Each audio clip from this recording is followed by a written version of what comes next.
মেঘ ডাকছে না, না খালি বর্ষার নয়, বলছি বাংলার রাজনৈতিক প্রচারের কথা। 2026-এর বিধানসভা ভোটকে মাথায় রেখে মেঘ গর্জন শুরু হয়ে গেছে। গতকাল বাঙালি আবেগকে সামনে রেখে রাস্তায় নেমেছিলেন মুখ্যমন্ত্রী মমতা বন্দ্যোপাধ্যায়, আর আগামীকাল রাজ্যে আসছেন প্রধানমন্ত্রী নরেন্দ্র মোদী। একাধিক সরকারি প্রকল্প উদ্বোধনের পাশাপাশি দলীয় সমাবেশেও থাকবেন প্রধানমন্ত্রী। এর 3 দিন পরেই 21শে জুলাই মমতা বন্দ্যোপাধ্যায়ের শহীদ সমাবেশ। সব মিলিয়ে ভোটের বাজার জমজমাট এই বাংলায়।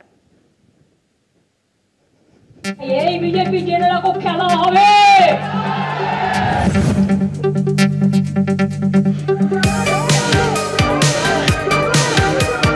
21-এর মতো 26-এও খেলা হবে। কেন্দ্রের বিরুদ্ধে পথে নেমে ঘোষণা করে দিয়েছেন খোদ তৃণমূল নেত্রী মমতা বন্দ্যোপাধ্যায়। এই রাজ্যের বাসিন্দাদের যেভাবে বিভিন্ন বিজেপি শাসিত রাজ্যে বাংলাদেশি বলে গ্রেপ্তার করা হচ্ছে, তার বিরুদ্ধে ফুঁসে উঠেছিলেন তিনি।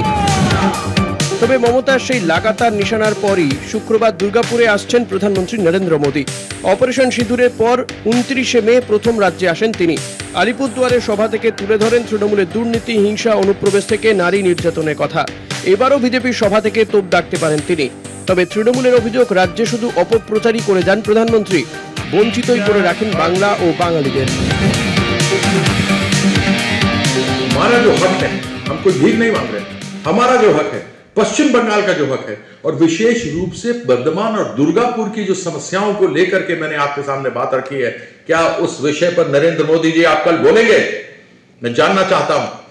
या केवल सिर्फ हर रोज की भांति यहां से वहां, यहां का जुमला वहां, वहां का जुमला यहां, खाली यही बातें करते रहेंगे? मेरा यही आपसे अनुरोध है कि कल दुर्गापुर आए तो कम से कम सच बोल करके आए। কংগ্রেস নেতা অধীর চৌধুরী থেকে সিপিআইএম নেতা মোহাম্মদ সেলিমের অভিযোগ, দিদির সঙ্গে মোদির একটা গেম আছে। বাঙালি নিয়ে রাজনীতি করছেন মমতা। যদি আজকে আমরা বাংলা অবাংলা নিয়ে খেলা করতে শুরু করি, বাংলার ক্ষতি। যদি আমরা হিন্দু মুসলমান নিয়ে খেলা করতে শুরু করি, সেটাও আমাদের বাংলার ক্ষতি। আমরা চাইবো না কেউ বাংলার ক্ষতি হোক। বাঙালি অবাঙালি, হিন্দু মুসলমান সব মিলিয়ে এই বাংলা, সব মিলিয়ে এই ভারতবর্ষ। তিনি বাংলাভাষী মানুষকে টার্মাইটস বলেছিলেন, উইপোকা। এটা কখনো ভাষার নামে, কখনো ধর্মের নামে, কখনো পোশাকের নামে, কখনো খাদ্যের নামে, কখনো জীবন জীবিকার নামে। এটাকে আদারিং বলে, প্রসেস অফ আদারিং। নয়া ফাঁসিবাদী চরিত্র এটা একটা। এদিকে রাজ্য বিজেপির সভাপতি শ্রমিক ভট্টাচার্যের অভিযোগ, বাঙালি অস্মিতা নিয়ে রাজনীতির খেলা খেলছেন মুখ্যমন্ত্রী। বলা হচ্ছে বাংলা ভাষায় কথা বললেই আমাদের তাড়িয়ে দেওয়া হচ্ছে। মুখ্যমন্ত্রী বলছেন যে আমাকে গ্রেপ্তার করো, আমি ক্যাম্পে যাব, আমি গিয়ে সব জায়গায় বাংলায় কথা বলবো। আর আমরা বিজেপির পক্ষ থেকে দায়িত্ব নিয়ে বলছি, ভারতবর্ষের যেখানে যেখানে বাঙালি আছে, সর্বভারতীয় তৃণমূল কংগ্রেস এর সামনে আমাদের এটা চ্যালেঞ্জ।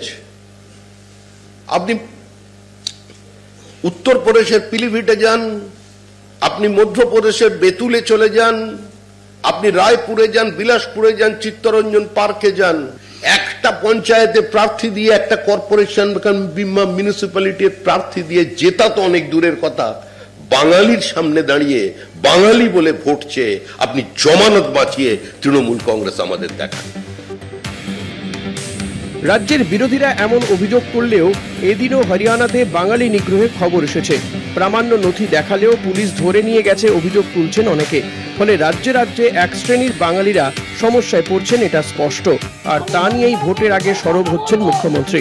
সরব হচ্ছেন বাংলা ও বাঙালির প্রতি কেন্দ্রের বঞ্চনা নিয়ে। আর এই পরিস্থিতিতেই রাজ্যে আসছেন প্রধানমন্ত্রী। ভোটের আগে রাজ্যের জন্য কতটা কল্পতরু হন তিনি, সেদিকে নজর রাখছে রাজ্যবাসীও। কলকাতা টিভি।